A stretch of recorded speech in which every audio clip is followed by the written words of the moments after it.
Welcome to the official YouTube channel of Gyan Sagar Institute. In this video, we will discuss 2023 previous year questions of PSTAT. What kind of changes brought by development are very difficult to measure?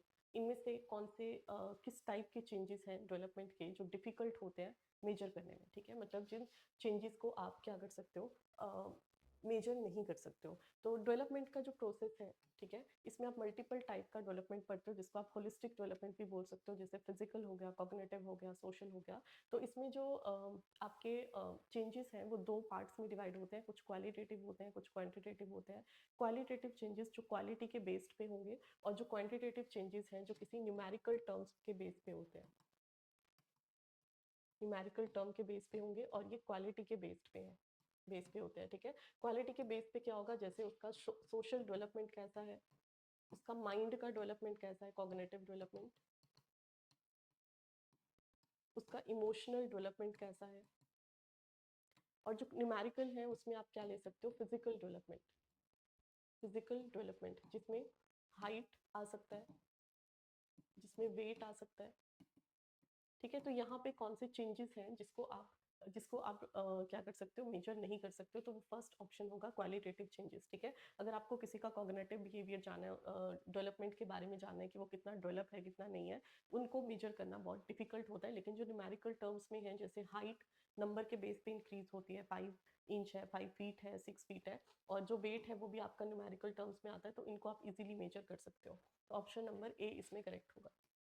Third option में journal to specific response दिया, last है specific to journal. तो ये आपका development का process है जहाँ पे जो डेवलपमेंट होगा वो जर्नल से स्पेसिफिक की तरफ आता है, मतलब पहले ओवरऑल रिस्पॉन्स आएगा, फिर वो एक स्पेसिफिक फंक्शन को परफॉर्म करना शुरू करेगा। ठीक है, और जो स्पेसिफिक टू जर्नल है, हम डेवलपमेंट का प्रोसेस नहीं पढ़ते हैं, ठीक है, प्रिंसिपल में नहीं पढ़ते हैं, तो थर्ड भी आपका इसमें डेवलपमेंट में जिसको आप मेजर नहीं कर सकते उस परस्पेक्टिव से ये गलत होगा, लेकिन ये डेवलपमेंट का प्रिंसिपल है third option.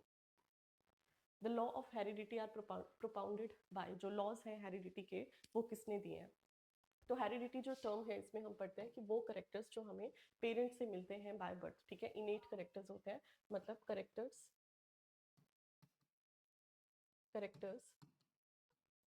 That are inherited from parents. ठीक है, और जो पेरेंट्स से करेक्टर आते हैं वो मेनली आपका एक तो फिजिकल पार्ट आता है, मतलब आप अपीयरेंस में पेरेंट जैसे हो सकते हो, आपका जो इमोशनल लेवल है वो पेरेंट जैसा हो सकता है, कॉग्निटिव लेवल भी या इंटेलेक्चुअल लेवल भी कहीं ना कहीं पेरेंट से हमें मिलता है। ठीक है, बाद में उसको स्ट्रेंथ जो है वो सेकेंड एनवायरनमेंट प्रोवाइड कराता है, लेकिन जो जनरल फैक्टर है वो आपके हेरिडिटी से मिलते हैं, वो करेक्टर्स जो पेरेंट से मिले हैं। तो ये थ्योरी इसके बेसिस पे, जो हेरिडिटी है इसके बेसिस पे तीन लॉज हम पढ़ते हैं हेरिडिटी के। ठीक है, फर्स्ट लॉ है law of dominance,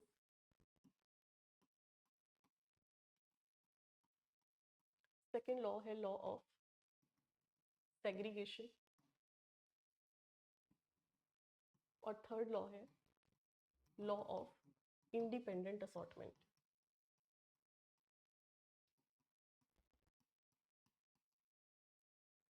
independent assortment, ठीक है, तो ये जो तीनों लॉ है ये हमें दिए हैं किसने, मैंडल ने। ठीक है, फर्स्ट ऑप्शन में थॉर्नडाइक लिखा है, थॉर्नडाइक ने लॉज ऑफ हेरिडिटी के बारे में नहीं बताया, इन्होंने एक थ्योरी दी है जिसका नाम है ट्रायल एंड एरर थ्योरी। ठीक है, और इनका जो एक्सपेरिमेंट था वो था कैट के ऊपर। थर्ड है पेवलॉव, पेवलॉव ने कंडीशनिंग थ्योरी के बारे में बताया।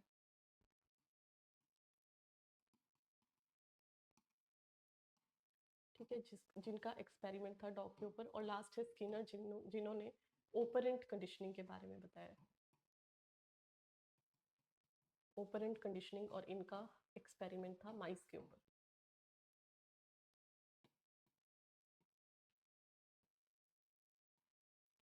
In a classroom, on asking question, a teacher is more willing to listen to and accept the answer from male student rather than their counterparts. ठीक है, एक क्लासरूम में टीचर क्वेश्चन पूछ रहा है, ठीक है, जिसमें टीचर ज्यादा विलिंग है, मतलब ज्यादा इच्छुक है किससे, listen to and accept answers from male, ठीक है, मेल से आंसर सुनने के लिए रादर देन जो आपके फीमेल वाला पार्ट है। तो विच type of teachers behaviour is depicted through this statement, तो इसमें टीचर का कौन सा बिहेवियर है जो डिपिक्ट हो रहा है, gender equality, gender bias, gender equity and gender concern, ठीक है। तो इसमें बायसनेस हमें देखने को मिल रही है, ठीक है, जेंडर बायसनेस देखने को मिल रही है जिसमें मेल से ज़्यादा एक्सपेक्टेशन की जा रही है या मेल को ज़्यादा प्रायोरिटी दी जा रही है इन कंपैरिजन टू फीमेल्स। तो इसमें ऑप्शन नंबर बी करेक्ट होगा। जेंडर इक्वालिटी का मतलब है जिसमें दोनों मेल और फीमेल को इक्वल लेके चलते हैं, तो इस स्टेटमेंट में इक्वालिटी नहीं है।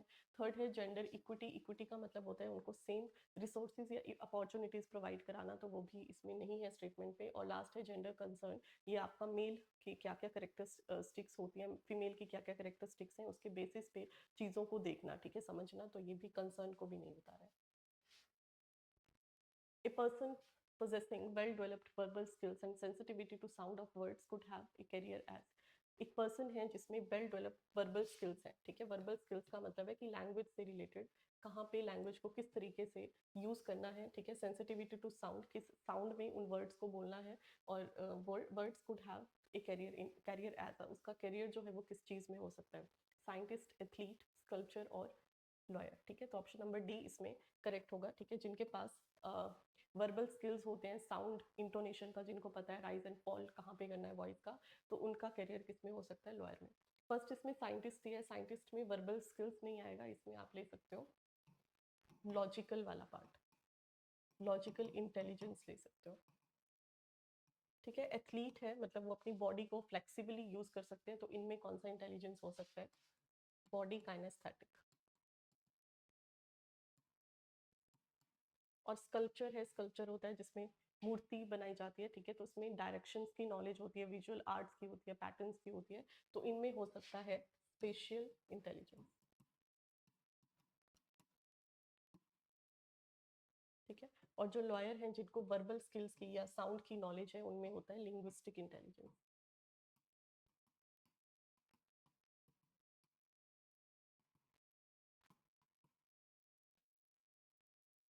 According to which theory teachers and student could should engage in an active dialogue, कौन सी थ्योरी में टीचर और स्टूडेंट दोनों ही एक्टिव होते हैं, ठीक है, मतलब जिसमें इक्वल पार्टिसिपेशन होगा टीचर का भी और स्टूडेंट का भी। तो फर्स्ट है टीचर सेंट्रिक, टीचर सेंट्रिक इसमें नहीं होगा। टीचर सेंट्रिक का मतलब होता है जिसमें सिर्फ टीचर एक्टिव है, ठीक है, ओनली टीचर एक्टिव, ठीक है, और बच्चे उसको पैसिवली सुनते हैं, तो बच्चे उतने उसमें स्टूडेंट जो है वो उतने एक्टिव नहीं होते हैं। सेकंड है बिहेवियरिज्म, बिहेवियरिज्म जो होता है उसमें हम पढ़ते हैं कि किसी दूसरे के बिहेवियर को देख के सीखना, ठीक है, तो सेकंड ऑप्शन इसमें गलत होगा। थर्ड है सोशल कंस्ट्रक्टिविस्ट, सोशल कंस्ट्रक्टिविस्ट जिसमें आप दूसरों के साथ इंटरेक्ट करके चीज़ों को कंस्ट्रक्ट करते हो, एक्टिविटी बेस्ड हो सकता है, तो ऑप्शन नंबर सी इसमें करेक्ट होगा, जिसमें टीचर भी इक्वली पार्टिसिपेट कर रहा है और स्टूडेंट भी। लास्ट है कॉग्निटिविस्ट, ये माइंड से रिलेटेड है, तो ये भी इसका आंसर नहीं होगा। Name the mode of teaching which refers to shaping conduct and skills, इनमें से कौन सा मोड है टीचिंग का जो शेप कर सकता है स्किल और स्किल्स को, ठीक है। Conditioning, training, instruction, indoctrination. First है कंडीशनिंग, कंडीशनिंग बिहेवियर होता है जिसमें आप दूसरों को इमिटेट करके या बार बार रिपीटिशन के बाद चीज़ों को सीखते हो, ठीक है, तो इसमें स्किल डेवलप नहीं होता है, जो बिहेवियर है वो अडेप्ट होता है, वो भी कुछ टाइम के लिए, अगर वो चला जाता है बीच में तो वो स्किल भी उसके साथ रिमूव हो जाता है। सेकेंड है ट्रेनिंग, ठीक है, सेकेंड ऑप्शन इसमें करेक्ट होगा।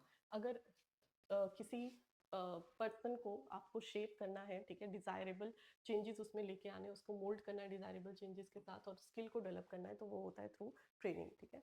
थर्ड है इंस्ट्रक्शन, इंस्ट्रक्शन का ऑप्शन नहीं होगा क्योंकि इंस्ट्रक्शन में आप सिर्फ चीज़ों को इंस्ट्रक्ट करते हो, मतलब बोल के पढ़ाते हो, लेक्चर बेस्ड होता है।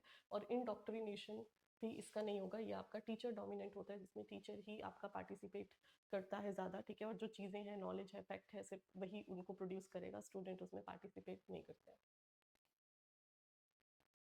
In a tripolar process of teaching, the following three poles are interconnected except, teaching का जो प्रोसेस है वो हम पढ़ते हैं कि एक ट्राईपोलर प्रोसेस है, मतलब जिसमें तीन चीज़ें इन्वॉल्व होंगी, लेकिन तीनों की तीनों इंटरकनेक्टेड हैं, आपस में कनेक्ट होती हैं, तो इनमें से कौन सा ऑप्शन है जो ट्राईपोलर प्रोसेस में नहीं होगा।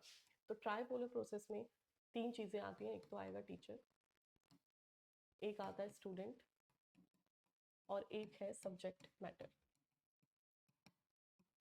ठीक है। इन तीनों के इन्वॉल्वमेंट से हम बोल सकते हैं कि टीचिंग जो है वो एक ट्राइपोलर प्रोसेस है, तो उसमें ऑप्शन नंबर सी गलत हो जाएगा। In which concept the term proximodistal sequence is used. Proximodistal sequence जो टर्म है वो किस चीज़ से रिलेटेड होता है? Growth, development, measurement and assessment. Proximodistal sequence एक डेवलपमेंट का जो डायरेक्शन है,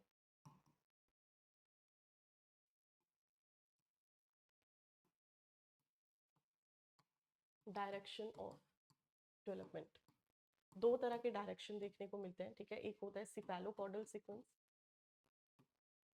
सिफेलोकॉर्डल सीक्वेंस, और एक है प्रॉक्सिमो-डिस्टल सीक्वेंस, ठीक है। दो तरह के सीक्वेंस होते हैं, मतलब डेवलपमेंट जब होता है तो दो तरीके के डायरेक्शंस उसमें हो सकते हैं। सिफेलोकॉर्डल का मतलब है जिसमें जो डायरेक्शन है डेवलपमेंट का वो होगा हेड टू फुट की तरफ, पहले हेड वाला पोर्शन बनेगा, फिर लोअर बॉडी पार्ट बनेंगे हेड से फुट की तरफ, ठीक है। प्रॉक्सिमो डिस्टल है जो पेरिफ्रीज की तरफ होता है, मतलब बैक से फ्रंट की तरफ होगा, ऊपर से नीचे नहीं होगा, बैक से फ्रंट होगा, मतलब to spinal cord to heart, ठीक है। तो ये दोनों ही किस चीज़ की डायरेक्शन है? डेवलपमेंट की, तो इसमें ऑप्शन नंबर बी करेक्ट होगा। ग्रोथ में ग्रोथ का ये पार्ट नहीं है, ठीक है। ग्रोथ डेवलपमेंट में आ सकता है, लेकिन ओवरऑल अगर हम बात करें तो ये डेवलपमेंट के डायरेक्शन को बताता है। थर्ड है मेजरमेंट। मेजरमेंट और असेसमेंट दोनों ही टर्म्स हम इवैल्यूएशन में पढ़ते हैं, जिसमें आप जजमेंट देते हो बच्चे के एकेडमिक स्कोर के बेसिस पे, परफॉर्मेंस के बेसिस पे कि वो पास है या फेल है।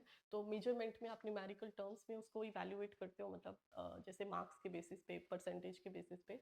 और जो असेसमेंट है इसमें आपका फीडबैक प्रोवाइड होता है कि पहले से कितना ज़्यादा इंप्रूव हुआ है, या फिर अगर बच्चे को कहीं पे प्रॉब्लम है तो वो डायग्नोस्टिक या फिर रेमेडियल टीचिंग के थ्रू भी आप उसको ठीक कर सकते हो। The behavioural changes brought about by factors like fatigue, fatigue का मतलब होता है थकान, ड्रग्स, इलनेस, मैचुरेशन और इमोशनल सिचुएशन आर। जो बिहेवियरल चेंजेस हैं जैसे कि फटीग, थकान होना, ड्रग्स, इलनेस, बीमार होना, मैचुरेशन और इमोशनल सिचुएशंस, ये किस चीज़ को बताता है? Transitory in nature, perpetual in nature, permanent in nature और constant in nature.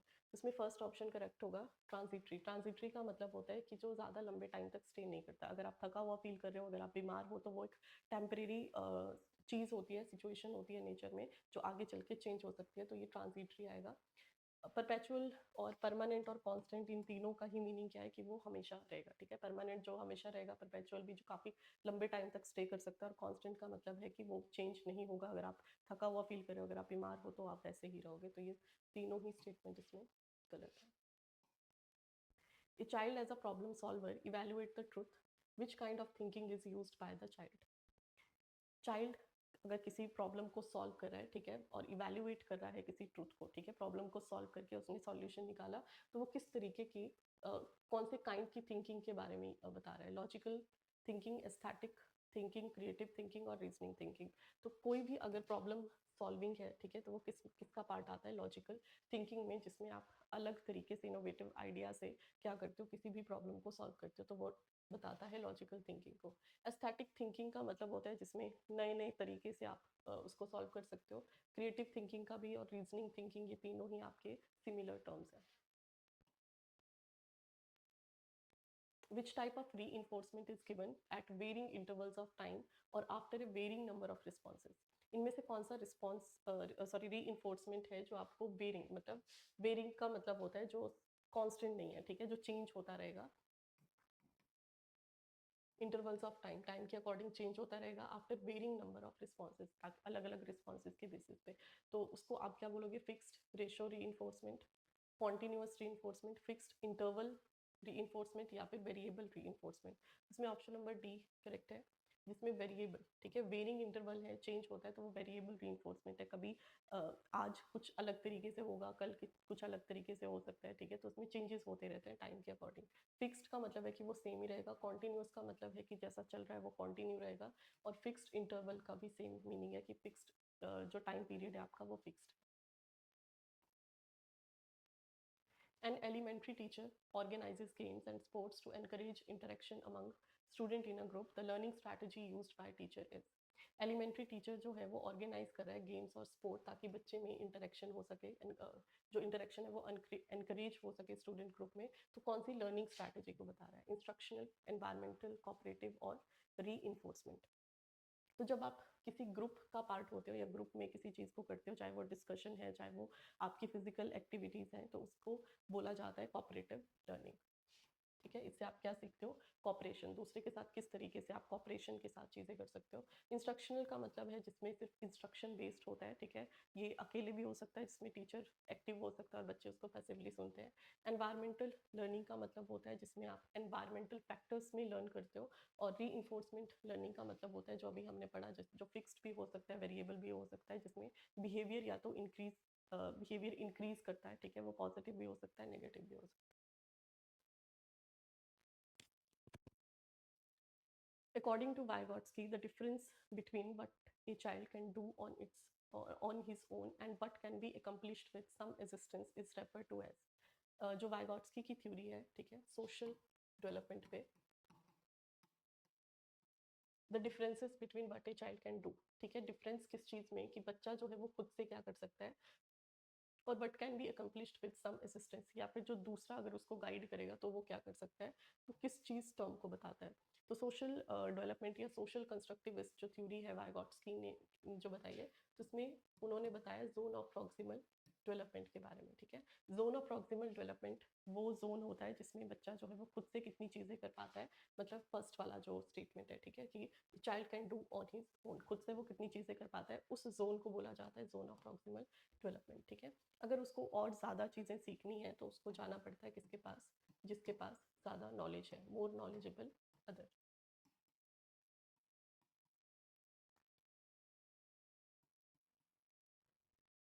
More knowledgeable other, जिसके पास ज़्यादा नॉलेज है, ठीक है। और ये मोर नॉलेजेबल अदर में क्या होता है, एक टेम्परेरी सपोर्ट उसको प्रोवाइड की जाती है ताकि वो चीज़ों को सीख सके, तो इस प्रोसेस को बोला जाता है स्कैफोल्डिंग, स्कैफोल्डिंग, ठीक है। तो इसमें ऑप्शन नंबर सेकंड करेक्ट होगा, zone of proximal development. According to Maslow's theory of motivation, the lower level of human needs emanates from Maslow's की जो थ्योरी है मोटिवेशन की, उसमें लोअर लेवल, सब ह्यूमन नीड का जो सबसे लोअर लेवल है वो कौन सा होगा, ठीक है। तो इसमें इन्होंने लोअर से या bottom to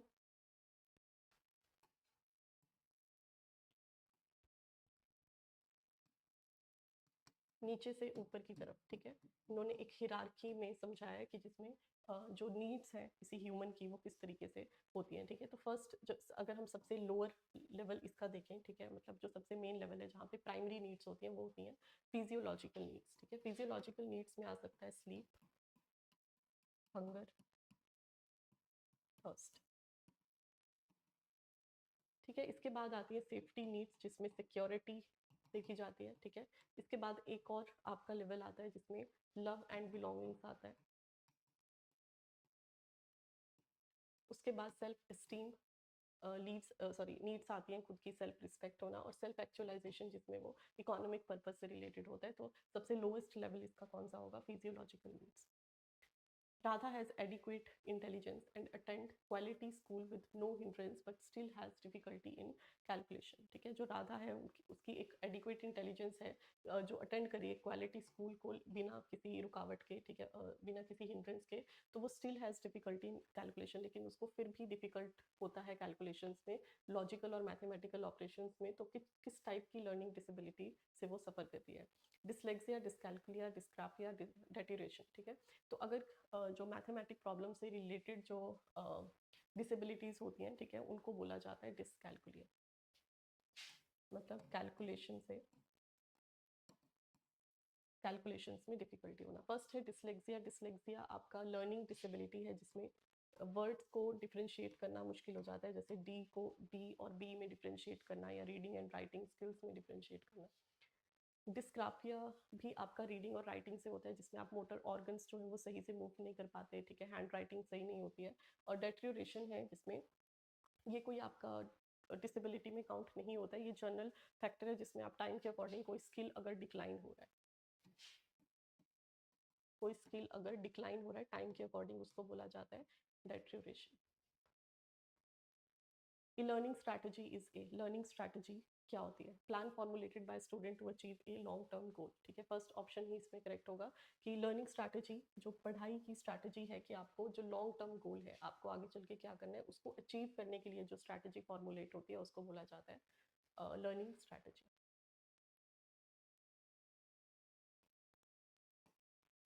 if the gifted student is allowed to move through 2 grade level in a single year.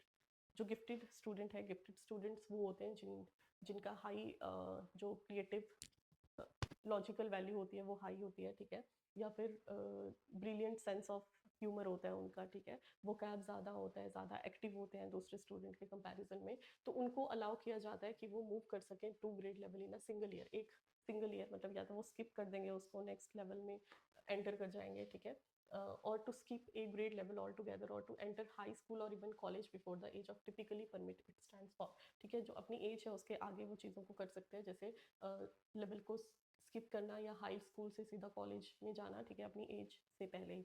तो उसको किस चीज़ को बता रहा है ये? Accelerated instruction, enrichment instruction, differentiated instruction और टीचर इंस्ट्रक्शन। तो अगर वो मूव है, ठीक है, गिफ्टेड इंडिविजुअल है जो अपनी जो मेंटल कैपेसिटी है उससे ज़्यादा नॉर्मल बच्चों के कंपैरिजन में ज़्यादा चीज़ें सीख सकता है, तो उसको बोला जाता है एक्सेलरेटेड इंस्ट्रक्शन। एनरिचमेंट इंस्ट्रक्शन का मतलब है जिसमें टीचर अलग अलग चीज़ें उसमें डाल सकता है, अलग अलग स्ट्रैटेजीज़ का यूज़ कर सकता है ताकि बच्चे जो है समझ पाएँ, तो ये नहीं होगा इसमें। डिफरेंशिएटेड इंस्ट्रक्शन भी क्या होती हैं, जिसमें अलग अलग मल्टीलिंगुअलिज्म का आप यूज़ कर सकते हो, अलग अलग लैंग्वेजेस का, ताकि इंडिविजुअल डिफरेंसेस कम हो सकें। और टीचर्स इंस्ट्रक्शन भी क्या होगा, जिसमें टीचर इंस्ट्रक्ट करेगा किसी लेक्चर को, टॉपिक को। A child's hear no speech sound at normal conversation level। एक चाइल्ड है जो नहीं सुन पाता है नॉर्मल कन्वर्सेशन लेवल की जो स्पीच है साउंड की, तो identify the level of hearing loss measured in decibel. तो उसमें हियरिंग लॉस कौन से डेसिबल में होगा? तो सबसे पहले जो साउंड है उसको हम मेजर करते हैं यूनिट में, डेसिबल्स में, ठीक है। और नॉर्मल हियरिंग, नॉर्मल कन्वर्सेशन जो है उसकी नॉर्मल जो रेंज है वो होती है 60 टू 80 डेसिबल की, ठीक है। तो ऑप्शन नंबर बी इसमें करेक्ट होगा, क्योंकि वो नॉर्मल कन्वर्सेशन को भी नहीं सुन पा रहा है, तो उसमें 60 टू 80 डेसिबल की जो लिमिट है वो हियरिंग का लॉस होगा।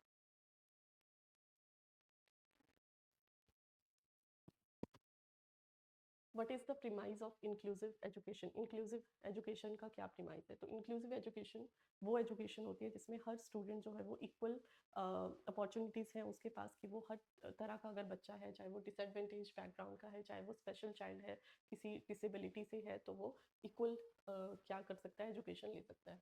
तो education should be provided to only special child. सिर्फ जो स्पेशल चाइल्ड है, मतलब जिनमें कोई डिसेबिलिटी है, सिर्फ वही एजुकेशन ले सकते हैं। Education is for only under privilege section of society, या फिर जो बच्चे सोसाइटी में अंडर प्रिविलेज हैं, जिनको ज़रूरत की चीज़ें उतनी प्रोवाइडेड नहीं है, सिर्फ वही एजुकेशन ले सकते हैं। Education is a basic human right. Third option correct होगा। जो एजुकेशन है ये एक बेसिक ह्यूमन राइट है, जो हर तरह का बच्चा, चाहे वो अंडर प्रिविलेज है, चाहे वो स्पेशल चाइल्ड है, वो उसको दे सकता है। Education is only for differentially abled children, child, ये भी गलत होगा। The focus of diversity is on. Diversity का फोकस किस चीज़ पे होता है? तो डाइवर्सिटी का मतलब होता है वेराइटी, ठीक है। अगर हम स्टूडेंट की वेराइटी के बारे में बात करें, तो स्टूडेंट जो है वो उसमें अलग अलग चीज़ें हो सकती हैं। एक स्टूडेंट दूसरे से किन चीज़ों में डिफरेंट हो सकता है? उसका सोशल एनवायरनमेंट डिफरेंट होगा, उसका कॉग्निटिव माइंड का जो डेवलपमेंट है वो डिफरेंट होगा, उसका इमोशनल लेवल डिफरेंट होगा, उसकी लैंग्वेज डिफरेंट हो सकती है, ठीक है। तो बहुत सी चीज़ें हैं जो एक हमें डाइवर्सिटी देखने को मिलती है स्टूडेंट में। तो the focus of diversity is on. जो डाइवर्सिटी है उसका किस चीज़ पे फोकस होता है? Accepting all. एक्सेप्टिंग सिर्फ हैंडीकैप्स या जो स्पेशल चाइल्ड है उनको एक्सेप्ट करना, जो डिसएडवेंटेज ग्रुप है सिर्फ उसी को एक्सेप्ट करना, या जो डिसेबल है सिर्फ उन्हीं को एक्सेप्ट करना। ऑप्शन नंबर ए इसमें करेक्ट होगा। हर तरह का जो बच्चा है उसको उसी तरीके से एक्सेप्ट करना, उसके इन सभी डिफरेंसेस को देखते हुए। The students who have the ability to use imagination and critical reasoning to generate, design new and meaningful ideas are called। Student जिनमें एबिलिटी है अपनी इमेजिनेशन और क्रिटिकल रीजनिंग को यूज़ करने के लिए करने की, जो जनरेट कर सकते हैं design new and meaningful ideas, ठीक है, नए नए आइडियाज़ को जनरेट कर सकते हैं, उसको क्या बोला जाता है? Disabled, creative, adolescent, specially abled, ठीक है। तो ये इमेजिनेशन, क्रिटिकल रीजनिंग, जो नई नई चीज़ें वो बना सकते हैं, तो ये किस चीज़ की बात कर रहा है? जो गिफ्टेड इंडिविजुअल्स होते हैं या स्टूडेंट होते हैं, और उनको और किस नाम से बोला जाता है? Creative student. डिसेबल्ड हैं जो जिनमें कोई ना कोई डिसेबिलिटी है, चाहे वो लर्निंग डिसेबिलिटी है, चाहे वो फिजिकल डिसेबिलिटीज़ है। एडोलेसेंट स्टूडेंट्स होते हैं जो आपके 13 से 18 अप्रॉक्सीमेटली ईयर के जो बच्चे होते हैं। स्पेशली एबल्ड स्टूडेंट्स भी इसमें नहीं आएगा, ठीक है। तो सेकंड ऑप्शन इसमें करेक्ट होगा। Rohan right 19 as 91 and B as T, this is a case of. जो रोहन है वो 19 को 91 लिखता है, ठीक है, और जो बी है उसको डी लिखता है। तो वो कौन सी डिसेबिलिटी को बता रहा है? Special disability, learning disability, physical या फिर विजुअल? ऑप्शन नंबर बी इस पे करेक्ट होगा, लर्निंग डिसेबिलिटी, ठीक है। और लर्निंग डिसेबिलिटी भी कौन सी है? डिसलेक्सिया। डिसलेक्सिया में जो बच्चा होगा वो नहीं समझ पाता है, लर्निंग और रीडिंग और राइटिंग डिसेबिलिटीज़ होती हैं जिसमें वो डिफ्रेंशिएट नहीं कर पाता है वर्ड्स के बीच में, ठीक है। स्पेशल डिसेबिलिटी का मतलब है जिसमें जगह से रिलेटेड, विजुअल आर्ट से रिलेटेड डिसेबिलिटी हो सकती है। फिजिकल जो बॉडी से मॉर्फोलॉजिकल, जैसे किसी के जो लिम्स है, हाथ और पैर है, वो काम नहीं करते हैं, ठीक है, तो फिजिकल डिसेबिलिटी नहीं है। विजुअल है जो सिर्फ आपकी देखने में डिसेबिलिटी होगी। The focus of inclusive education is, and inclusive education का फोकस किस पे होता है? तो अभी भी हमने पढ़ा इंक्लूसिव एजुकेशन वाला क्वेश्चन कि इंक्लूसिव एजुकेशन वो एजुकेशन है जिसमें हर तरह का बच्चा जो है वो इक्वल एजुकेशन ले सकता है, क्योंकि जो एजुकेशन है वो बेसिक ह्यूमन राइट माना जाता है। तो adopting equality based practices, adopting gender based practices, adopting marginalised based practices और अडॉप्टिंग इक्विटी बेस्ड प्रैक्टिसेस। तो जो आपका कौन सा होगा? इंक्लूसिव एजुकेशन है वो किस बेसिस पे होता है? Adopting equity based practices. जो इक्विटी बेस्ड प्रैक्टिसेस हैं उनको अडॉप्ट करना। Children belonging to disadvantaged group have special needs due to differences in their, जो बच्चे डिसएडवांटेज ग्रुप मतलब जिनके फाइनेंशियल कंडीशन उतनी सही नहीं है, उनकी स्पेशल नीड्स होती हैं, अलग अलग ज़रूरतें होती हैं due to differences in their. किस चीज़ की डिफरेंसेस में? Demonstrational practices, cultural, individual practices या फिर यूनिवर्सल प्रैक्टिसेस। तो अगर वो डिसएडवांटेज ग्रुप से आ रहा है, ठीक है, तो वो कल्चर को बताता है, ठीक है, तो इसमें ऑप्शन नंबर बी करेक्ट होगा, cultural practices. Idea stands for, IDEA जो है वो किस चीज़ के लिए स्टैंड करता है? Individuals with disabilities, disability education act. Option number B इसमें करेक्ट होगा, individuals with disabilities education act. The teacher gives hint in the classroom to help the student in solving problems. Teacher जो है वो class में hint provide करा रहा है बच्चों को ताकि वो प्रॉब्लम को सॉल्व कर सकें। Which technique is used by the teacher? तो टीचर इसमें कौन सी टेक्निक का यूज़ कर रहा है, ठीक है। अभी भी हमने जो वाइगॉट्स्की वाला क्वेश्चन किया जिसमें जोन ऑफ प्रॉक्सिमल डेवलपमेंट, जो कि एक स्टूडेंट का जोन है जहाँ तक वो खुद से चीज़ें सीख सकता है। ज़्यादा सीखना है तो उसको हेल्प लेनी पड़ेगी जिसके पास ज़्यादा नॉलेज है, और इस टेम्परेरी हेल्प को बोला जाता है स्कैफोल्डिंग, ठीक है। तो यहाँ पे टीचर ने क्या किया? हिंट प्रोवाइड किया क्लासरूम में ताकि बच्चा जो है वो प्रॉब्लम को सॉल्व कर सके। मतलब जोन ऑफ प्रॉक्सिमल डेवलपमेंट से निकल के वो मोर नॉलेजेबल अदर ने उसको हिंट प्रोवाइड किया, तो वो कौन सी प्रोसेस को बता रहा है? स्कैफोल्डिंग। फर्स्ट इसमें मेटाकॉग्निशन है। मेटाकॉग्निशन वो प्रोसेस होता है जिसको आप बोल सकते हो कि थिंकिंग अबाउट थिंकिंग।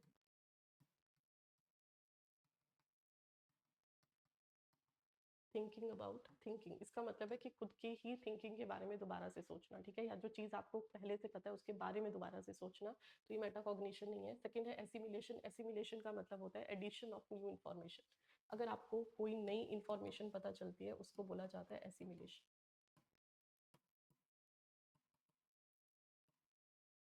ठीक है। एकोमोडेशन का मतलब है कि जो आपकी प्रीवियस नॉलेज होगी उसमें आप नई चीज़ें अगर सीख रहे हो तो उसमें मॉडिफिकेशन लेके आने को बोलते हैं एकोमोडेशन। मतलब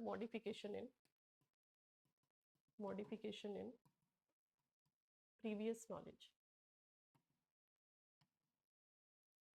ठीक है। तो ये दोनों ही एसिमिलेशन और जो एकोमोडेशन है ये दोनों स्कैमा को बता रहे हैं, जो कि एक मेंटल स्ट्रक्चर होता है जिसमें हम नई नई चीज़ें सीखते हैं, और जो नई चीज़ें हैं अगर उसमें कुछ चेंज आता है तो उसमें दोबारा से मॉडिफिकेशन लेके आते हैं। तो ये दोनों ऑप्शन इसमें गलत होंगे। The thinking, memory, imagination, creativity and perception are related to which type of development? जो थिंकिंग है, सोचने की कैपेसिटी है, मेमोरी है, इमेजिनेशन है, क्रिएटिविटी है, वो कौन से परसेप्शन से रिलेटेड है डेवलपमेंट के? Cognitive, language, moral and social. तो थिंकिंग, मेमोरी, इमेजिनेशन, क्रिएटिविटी, ये सारा आपका किस चीज़ से रिलेटेड होता है? कॉग्निटिव डेवलपमेंट से। माइंड का जो डेवलपमेंट है उससे रिलेटेड होगा। लैंग्वेज है जिसमें आप चीज़ों को किस तरीके से प्रोड्यूस करते हो, कैसे लैंग्वेज का यूज़ करते हो। मोरल डेवलपमेंट में आपका जो वैल्यूज़ हैं वो आती हैं, सही और गलत के जो डिसीजंस हैं। और सोशल डेवलपमेंट में आप सोसाइटी में किस तरीके से इंटरेक्ट करते हो वो पढ़ा जाता है। Which of the following is the purpose of summative assessment? Summative assessment का फोकस पर्पज क्या होता है? दो तरह के असेसमेंट हम पढ़ते हैं, ठीक है। एक होता है फॉर्मेटिव असेसमेंट और एक होता है समेटिव असेसमेंट, ठीक है। फॉर्मेटिव असेसमेंट वो असेसमेंट है जो प्रोसेस ओरिएंटेड होगा। प्रोसेस ओरिएंटेड मतलब जिसमें जो करिकुलम है या एजुकेशन है उसका पूरा प्रोसेस चलता है। जैसे टीचर लेक्चर डिलीवर करेगा, फिर वो टेस्ट लेगा, यूनिट टेस्ट होंगे, क्लास टेस्ट होंगे, मिड टर्म होंगे, वो सारा फॉर्मेटिव का पार्ट है। और जो समेटिव असेसमेंट है ये लास्ट स्टेप होता है, ठीक है, जिसको आप बोल सकते हो प्रोडक्ट ओरिएंटेड। प्रोडक्ट ओरिएंटेड, ठीक है, जिसमें प्रोडक्ट निकल के आ रहा है, मतलब आप इसके बेसिस पे क्या कर सकते हो, रिजल्ट बताओगे, ठीक है। ये पूरा प्रोसेस नहीं है, सिर्फ जो फाइनल एग्जाम्स है वो आप बोल सकते हो कि समेटिव है, जिसमें जजमेंट होता है कि बच्चा जो है वो पास है या फेल है, ठीक है। तो focus on product of learning first option ही इसमें करेक्ट है। जो समेटिव असेसमेंट है वो किस चीज़ को बताता है कि लर्निंग का जो प्रोडक्ट है निकल के, मतलब जो भी आपने पूरे सेशन में पढ़ा उसमें लास्ट में आपका क्या उसका रिजल्ट आ रहा है, वो है summative assessment. Process of learning में फॉर्मेटिव आएगा। Focus on improvement of student में ये असेसमेंट का पार्ट है, जिसमें फीडबैक या डायग्नोस्टिक या रेमेडियल टीचिंग हम पढ़ते हैं। Focus on giving direction to the teacher, teacher को डायरेक्शन देना भी ये ऑप्शन गलत है। The evaluation in a school that cover all aspect of learners development is known as। School का जो इवैल्यूएशन है जिसमें हर तरह के एस्पेक्ट को देखा जाता है बच्चे के डेवलपमेंट के, उसको क्या बोला जाता है, continuous and cognitive evaluation, continuous and comprehensive evaluation. Second option correct होगा, ठीक है। यहाँ पे क्या लिखा है, जो हर तरह का एस्पेक्ट है, ठीक है। ऑल एस्पेक्ट मतलब होलिस्टिक डेवलपमेंट के बारे में देखा जा रहा है, ठीक है। होलिस्टिक लेवल पे देखा जा रहा है जिसमें हर चीज़ है, ठीक है। तो उसको बोला जाता है CCE, कॉन्टिन्यूस एंड कॉन्टिन्यूस जो कॉन्टिन्यू लेवल पे चलता है, कॉम्प्रिहेंसिव जो ओवरऑल है, ठीक है, मतलब जिसमें सारे एस्पेक्ट है। तो सेकंड ऑप्शन इसमें करेक्ट हो जाएगा। According to Piaget's developmental theory, at which stage the child learn to deal with concept and ideas that exist only in mental terms। प्याजे की जो डेवलपमेंटल थ्योरी है, ठीक है, कॉग्निटिव डेवलपमेंट पे, माइंड के डेवलपमेंट पे, उसमें अलग अलग स्टेजेस आती हैं, ठीक है। लेकिन यहाँ पे किस स्टेज के बारे में बताया कि जिसमें बच्चा जो है वो अपने डील कर पा रहा है कंसेप्ट के साथ, आइडियाज के साथ, सिर्फ मेंटल टर्म्स में, ठीक है, मतलब माइंड में ही वो चीज़ों को क्या कर पा रहा है, उनको फॉर्म कर पा रहा है, डील कर पा रहा है, ठीक है। तो मेंटल टर्म्स में अगर कोई चीज़ है तो उस थिंकिंग को बोला जाता है एब्स्ट्रैक्ट थिंकिंग,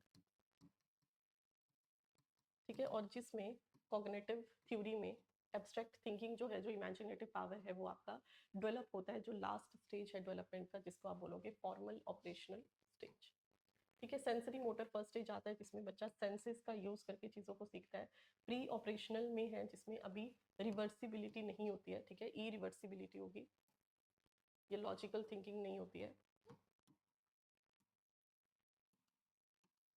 और जो कंक्रीट ऑपरेशनल है इसमें रिवर्सिबिलिटी होती है, मतलब रिवर्स में भी वो चीज़ों को सीख सकता है। लेकिन इसमें ऑप्शन नंबर बी करेक्ट होगा, जिसमें एब्स्ट्रैक्ट थिंकिंग के बारे में हम पढ़ते हैं।